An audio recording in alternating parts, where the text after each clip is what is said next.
अस्सलाम वालेकुम। ईरान ठीक कहता है, अमेरिका का किसी सूरत एतबार नहीं किया जा सकता। मुज़ाकरात इंतहाई संजीदा मरहले में दाखिल हो जाते हैं और उसके बाद अमेरिका एकदम मुज़ाकरात से राह फरार अख्तियार कर लेता है। डोनाल्ड ट्रंप हो या उनकी टीम हो, और वो मुज़ाकरात से भाग निकलते हैं और ईरान मुंह तकता रह जाता है। ऐसा 3 से ज़्यादा बार हो चुका है कि मुज़ाकरात के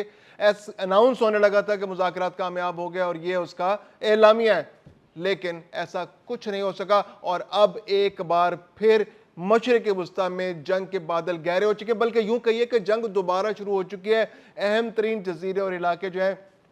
ईरान के, उन पर अमेरिका की जानिब से हमला किया गया है। जजीरा कशीम जो इंतहाई अहम जजीरा है ईरान का, जहां से जो अबना हरमुज़ के एक ऐसे इलाके में मौजूद है जहां से तमाम बहरी जहाज गुजरते हैं, तमाम तिजारती जहाज गुजरते हैं, जहां से टैंकर गुजरते हैं, तेल के जहाज गुजरते हैं। और वहां पर ईरान ने अपना इंपॉर्टेंट रडार सिस्टम, वहाँ पर इंपॉर्टेंट जो उनका सैटेलाइट सिस्टम है, इसके अलावा जो ड्रोन सिस्टम है, वहाँ मिसाइल सिस्टम है, वहाँ नस्ब कर रखे हैं। वहाँ उनका एक पूरा दिफाई निज़ाम मौजूद है ताकि ईरान का दिफा किया जा सके किसी हमले की सूरत में, बहरिया की सूरत में। वहाँ पर जहाज़ मौजूद है उनके। और इसके अलावा जो दूसरा इलाका है, गोरख का इलाका है, ये जनूबी इलाके में ईरान के, और वहाँ पर भी हमला किया गया है। और ये भी मैरीटाइम फ्रंट कहलाता है ईरान का, कि यहाँ पर स्ट्रेटेजिकली बहुत ही इंपॉर्टेंट इलाका है। यहाँ पर भी ईरान के रडार सिस्टम मौजूद हैं, यहाँ पर भी ईरान के जहाज़ मौजूद हैं, यहाँ पर भी ईरान का सैटेलाइट सिस्टम मौजूद है, जिसके ज़रिए ईरान एक पूरी लाइन बनाता है, लाइन ऑफ डिफेंस बनाता है कि अबनाए हरमुज़ के अंदर से जो जहाज़ गुजरते हैं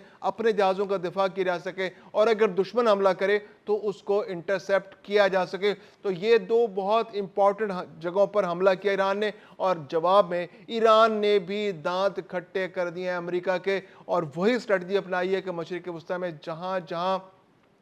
अमेरिकी अड्डे और इंस्टॉलेशन मौजूद हैं उनको टारगेट किया जा रहा है। अब ये जो हमला ईरान का कहना है, पासदारान का कहना है कि ये हमला चूंकि कुवैत वाले बेस से किया गया था, और ख़ासतौर पर जो कशीम का इलाका है वहाँ पर जो टारगेट किया गया था वो कुवैत के इलाके से किया गया था, और गोरख को भी कुवैत से टारगेट किया गया था। तो उन्होंने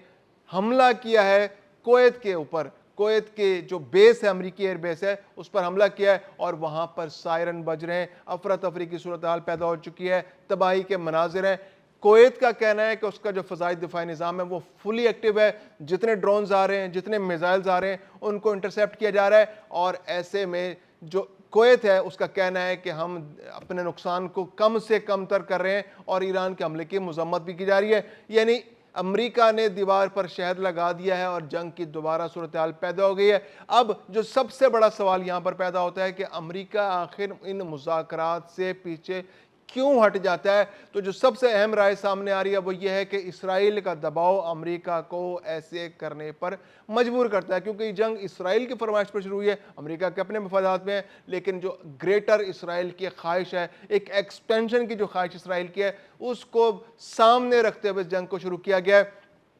तो अब इसराइल की ख्वाहिश है, अमेरिका ने भी उसको यही इशारा किया है कि जितनी जल्दी हो सके लबनान के जितने इलाकों पर कब्जा किया जा सके, कब्जा हासिल कर लिया जाए, क्योंकि जो मुज़ाकरात हैं उन मुज़ाकरात के एजेंडे में लबनान के साथ जंग बंदी भी शामिल है। तो लबनान के साथ जंग बंदी का अगर मुआहदे पर हम दस्तखत हो जाते हैं तो फिर इसराइल के पास जवाज़ मौजूद नहीं रहेगा लबनान पर हमले का। तो जब तक मुज़ाकरात जारी हैं, जब तक मुज़ाकरात पर दस्तखत, जो मुसवदे पर दस्तखत नहीं होते, ड्राफ्ट पर दस्तखत नहीं होते, तो लबनान पर हमला करके इसराइल चाहता है कि मैक्सिमम इलाकों पर कब्जा कर लिया जाए। बस्तियां तबाह की जा रही हैं, उसके शहरों को तबाह किया जा रहा है, खेतों को तबाह किया जा रहा है, तारीखी मुकामात पर कब्जे किए जा रहे हैं। एक किले पर कब्जा करके उस पर इसराइल का झंडा लहरा दिया गया है। यानी इसराइल में जो हिजबुल्लाह के ठिकाने हैं उन पर हमले किए जा रहे हैं, और हिजबुल्लाह भी जवाबी कार्रवाइयाँ करने में किसी से पीछे नहीं है, और उसने भी जितना मुमकिन है, जहां तक इसराइली फौजों को नुकसान पहुंचाना मुमकिन है, उन्होंने पहुंचाया है। जवाबी कार्रवाइयाँ हो रही हैं, जवाबी हमला भी किया जा रहा है। और ऐसे में अमरीकी रवैया बहुत मज़ा खेज़ है। मार्को रूबियो ने लबनानी वज़ीर आज़म से भी बात की और इसराइल में भी बात की, और उसने नतीजा यह अख़ज़ किया है कि जी चूँकि हिजबुल्लाह इसराइल पर हमले कर रहा है, तो वो जब तक हिजबुल्लाह हमले नहीं रोकेगा तो इसराइल तो हमले नहीं रोकेगा। तो पहले हिजबुल्लाह को चाहिए कि हमले रोक दे। मार्को रूबियो साहब ये भूल रहे हैं कि हमला इसराइल ने किया है, لبنان کی سرزمین انویڈ ہوئی ہے، لبنان کے اندر ہم اسرائیلی فوجی داخل ہو گئے ہیں، اسرائیلی ٹینک داخل ہو رہے ہیں، اسرائیل انویڈ کر رہا ہے، اس کے شہروں پر قبضہ کر رہا ہے، عمارتوں پر بارودی دھماکے کر کے عمارتیں تباہ کی جا رہی ہیں، پورے شہر صفاستی سے مٹائے جا رہے ہیں۔ اور ایسے میں غیر سنجیدہ رویہ امریکہ کے سامنے آ رہا ہے کہ مارکو روبیو کہہ رہے ہیں کہ پہلے حزب اللہ جو ہے وہ جنگ روکے تو پھر اسرائیل سوچے گا کہ جنگ، تو اسرائیل تو کبھی بھی نہیں سوچے گا۔ اسرائیل تو یہ چاہتا ہے کہ شام پر، لبنان پر، اردن پر، عراق کے کچھ علاقوں پر،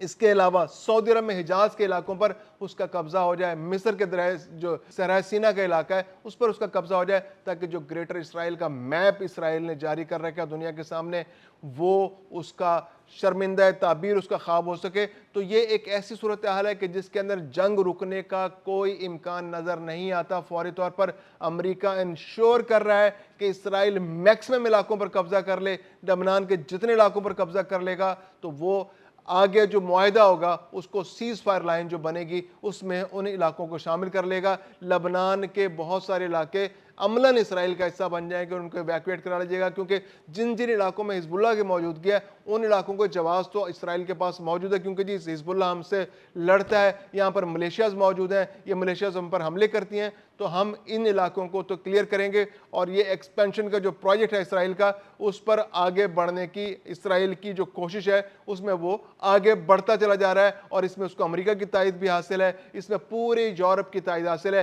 ایسے میں ایران اور امریکہ کے درمیان جو مذاکرات ہیں ان پر ایک بار پھر جو انسرٹنٹی کے بادل ہیں وہ بہت گہرے ہو چکے ہیں۔ ایران یہ کہتا ہے کہ امریکہ اگر چاہے گا، امریکہ کچھ سنجیدگی کا مظاہرہ کرے گا، زبانی جمع خرچ نہیں، جب سنجیدہ مذاکرات ہوں گے تو ہم یقیناً ان مذاکرات پر سنجیدگی سے آگے بڑھیں گے، کیونکہ ہم نے تو ہمیشہ سنجیدگی کا مظاہرہ کیا۔ پاکستان کی ثالثی میں ہونے والے مذاکرات کے اندر ایران نے امریکہ کی بہت ساری تجاویز مان بھی لیں، اور جو ایٹمی ریئیکٹرز کا معاملہ تھا، جو